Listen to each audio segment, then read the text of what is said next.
ପିଲାମାନେ plus two second year ପିଲାମାନେ ଯେଉଁମାନେ ସବୁ ଅଛ ତାଙ୍କର ହିଷ୍ଟ୍ରିର ଚାପ୍ଟର 2 ରହିଛି ପିଲାମାନେ କ'ଣ ନା ସିନ୍ଧୁ ସଭ୍ୟତା, ଆଉ ଗୋଟେ ରହିଛି କ'ଣ ନା ହରପ୍ପା ସଭ୍ୟତା। ଆଜି ଆମେ ଯେଉଁ କୋଶ୍ଚିନ୍ ଆନ୍ସର ପିଲାମାନେ ଡିସ୍କସନ୍ କରିବା ଏହା ତୁମର ଇଣ୍ଟରନାଲ୍ ଏକ୍ଜାମ୍ରେ ବି ପଡ଼ିବ ଏବଂ ତୁମର ଯେଉଁ ଫାଇନାଲ୍ ଏକ୍ଜାମ୍ ଆସୁଛି ଯେଉଁଟାକି ପିଲା ତୁମର 2026ରେ ହେବ ତା ଦେହରେ ବି ପିଲାମାନେ ଆସିବ। ହିଷ୍ଟ୍ରିର ଏଇ ଚାପ୍ଟରର ଆଜି ଆମେ ସେକେଣ୍ଡ ଚାପ୍ଟରର କିଛିଟା କୋଶ୍ଚିନ୍ ଆନ୍ସର ଡିସ୍କସନ୍ କରିବା OMR ବାଲା। ତ ଯଦି ତୁମମାନେ ଚ୍ୟାନେଲରେ ନୂଆ ତାହେଲେ ଚ୍ୟାନେଲକୁ ସବସ୍କ୍ରାଇବ୍ କର, ଆଉ ଗୋଟେ ଲାଇକ୍ କର, ଆଉ ତୁମେ ଭିଡ଼ିଓ କୋଡ଼ ଦେଖୁଛ କମେଣ୍ଟ ଗୋଟେ କରିବ। ତେବେ ଚାଲ ଆଜିର ଆମେ ଭିଡ଼ିଓ ଆରମ୍ଭ କରିବା। ପିଲାମାନେ ତୁମେ ଗୋଟେ କୋଶ୍ଚିନ୍ ଦେଖ, ଆନ୍ସର ଭାବ। ଯଦି ତୁମେ ଖାତା ପେନ୍ ଅଛି ତାହେଲେ ପିଲାମାନେ ତୁମେ ବି ଆନ୍ସର କରିକି ଦେଖ ତୁମର କେତେଟା ଠିକ୍ ହେଉଛି, ବୁଝିପାରିଲ। ତ ପିଲାମାନେ ଆଜି ଆମେ ପ୍ରଥମ କୋଶ୍ଚିନ୍ ଦେଖିବା। ପ୍ରଥମ କୋଶ୍ଚିନ୍ ପଚାରିଲା କ'ଣ ନା କେବେ ସିନ୍ଧୁ ସଭ୍ୟତାର ଭଗ୍ନାବଶେଷର ଆବିଷ୍କୃତ ହୋଇଥିଲା? କେବେ ସିନ୍ଧୁ ସଭ୍ୟତାର ଭଗ୍ନାବଶେଷ ଆବିଷ୍କୃତ ହୋଇଥିଲା? ଅପସନ୍ ଦେଇଛି ପିଲାମାନେ କ'ଣ ଟିକେ ପିଲାମାନେ ଅପସନ୍ କ'ଣ କ'ଣ ଦେଇଛି ନା ଖ୍ରୀଷ୍ଟାବ୍ଦ ଦେଇଛ 1920, ଖ୍ରୀଷ୍ଟାବ୍ଦ 1922, 1924 ନା 1926। କେବେ ପିଲାମାନେ ସିନ୍ଧୁ ସଭ୍ୟତାର ଭଗ୍ନାବଶେଷ ଆବିଷ୍କୃତ ହୋଇଥିଲା? କେବେ ହେଇଥିଲା ପିଲାମାନେ ନା 1922 ଖ୍ରୀଷ୍ଟାବ୍ଦରେ, ବୁଝିପାରିଲ। ତେବେ ସେକେଣ୍ଡ କୋଶ୍ଚିନ୍ ଦେଖିବା। ସେକେଣ୍ଡ କୋଶ୍ଚିନ୍ ପିଲାମାନେ କ'ଣ ପଚାରିଲା ନା ହରପ୍ପା ସଂସ୍କୃତି ଥିଲା ଏକ କ'ଣ? ହରପ୍ପା ସଂସ୍କୃତି କ'ଣ ଥିଲା? ଗ୍ରାମ୍ୟ ସଂସ୍କୃତି ଥିଲା ନା ନଗର ସଂସ୍କୃତି ଥିଲା ନା ଗ୍ରାମ୍ୟ ଓ ସହର ସଂସ୍କୃତିର ମିଶ୍ରଣ ଥିଲା ନା ଗ୍ରାମ୍ୟ ବା ନଗର ସଂସ୍କୃତି ନଥିଲା? ହରପ୍ପା ସଂସ୍କୃତି କ'ଣ ଥିଲା ପିଲାମାନେ? ହରପ୍ପା ସଂସ୍କୃତି ପିଲାମାନେ ଥିଲା ଗୋଟେ ନଗର ସଂସ୍କୃତି, ବୁଝିପାରିଲ। ହରପ୍ପା ସଂସ୍କୃତି ଥିଲା ଗୋଟେ ନଗର ସଂସ୍କୃତି।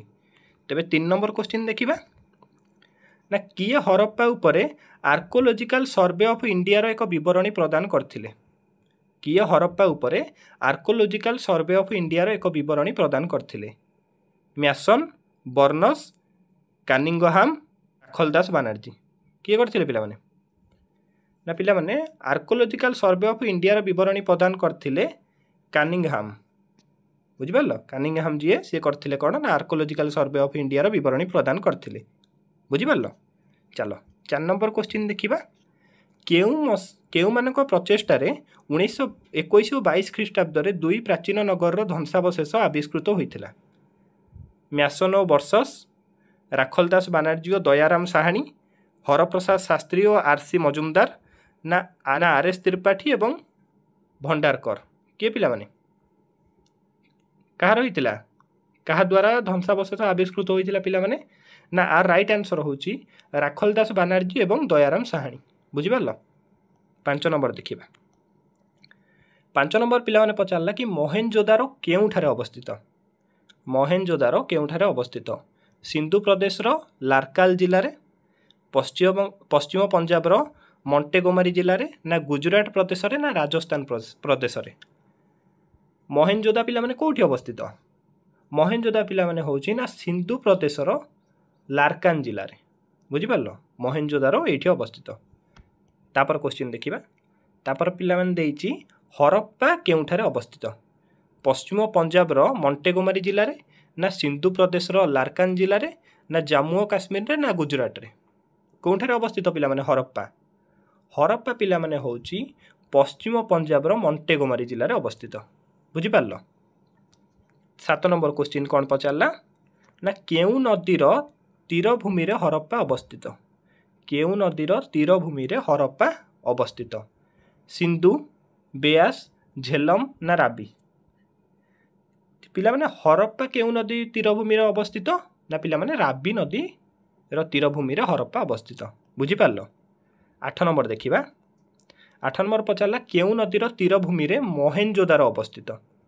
ସିନ୍ଧୁ ଦେଲା, ଝେଲମ ଦେଲା, ରାବି ଦେଲା ନା ବେଆସ?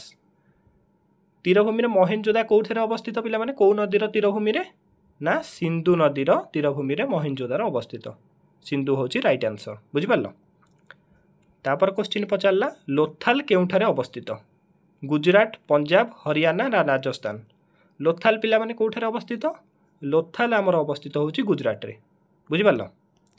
10 ନମ୍ବର କୋଶ୍ଚିନ୍ କ'ଣ ପଚାରିଲା ପିଲାମାନେ ନା ହରପ୍ପା ସଂସ୍କୃତିର କେଉଁ ସ୍ଥାନରେ ଏକ ବିରାଟ ସ୍ନାନାଗାର ଧ୍ୱଂସାବଶେଷ ଆବିଷ୍କୃତ ହୋଇଛି?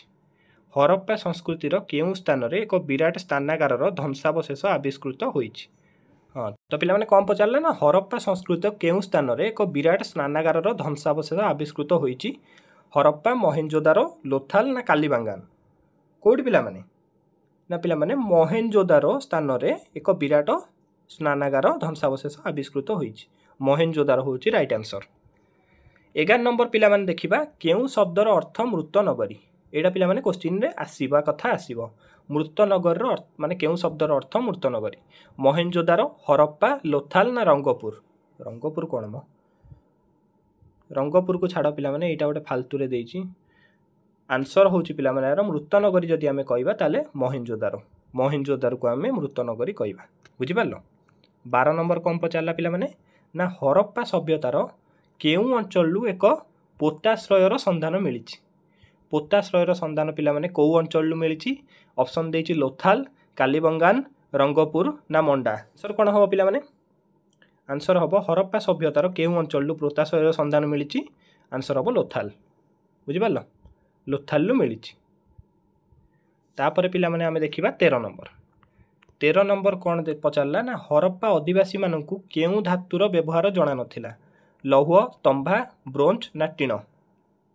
केउ धातुर व्यवहार जणा नला पिलामाने ना लौह लुहार व्यवहार से माने जानि नथिले। बुझि पारलो। ते पिलामाने 14 नंबर क्वेश्चन देखिबा। 14 नंबर पचारला रूपार काहींकी प्रसिद्ध।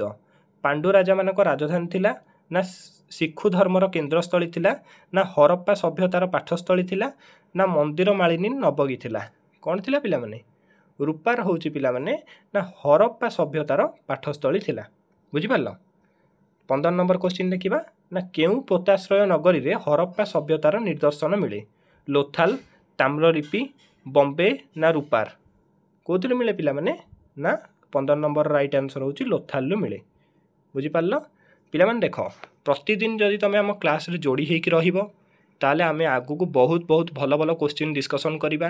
किछि किछि सब्जेक्ट भी कवर करिबा। आमे तुम गोटे गोटे वीडियो को लाइक कर, जोड़ देखुच मते कमेंट रे माने कमेंट गोटे कर कि आमे एट देखुछु बोली।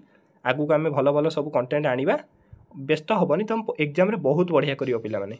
खाली अपेक्षा कर, मो क्लास अटेंड कर, मो बढ़िया बढ़िया क्वेश्चन तुम पई नै कि आसीबी। इंटरनल ले भी तुमर भल मार्क रहिबो, फाइनल एग्जाम रे भल मार्क रहिबो। देखा परवर्ती वीडियो रे।